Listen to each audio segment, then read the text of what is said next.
يلا بينا نسال اسئله معلومات عامه ونشوف مين فيكم يعرفها. الثلاث ايام فيهم كام ساعه؟ 72. 72. 72. انت قلت 72.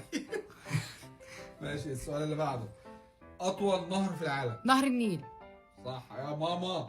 مين اللي رسم الموناليزا؟ انا. انت. ليوناردو دافنشي. الله يا ماما، الله يا فنانه. ها. الاخطبوط عنده كام قلب؟ 8. 3. صح. 3. انتوا انا قلت 3. قلتوها مع بعض. ماشي. ايه عاصمة اليابان؟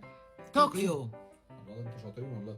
طب ايه هي البلد اللي اخترعت الورق؟ مصر. لا. الورق البردي. ايوه مصر اول حد عمله من زمان جدا. بجد انت كنت في العمر. في اقدم من الفراعنه يا هريدي. ده بغيره. في كام قارة في العالم؟ 6 7. 7 صح يا ماما. طب اسرع حيوان في العالم؟ شيتا. فهد. سهله سرقه بس مني. ما ده شيتا. شيتا. ابعد كوكب عن الشمس؟ بلوتو. بلوتو. الله عليك يا روني. كده مين اللي كسبان؟ ماشي. كده اللي كسب آخر فاينل. ماما.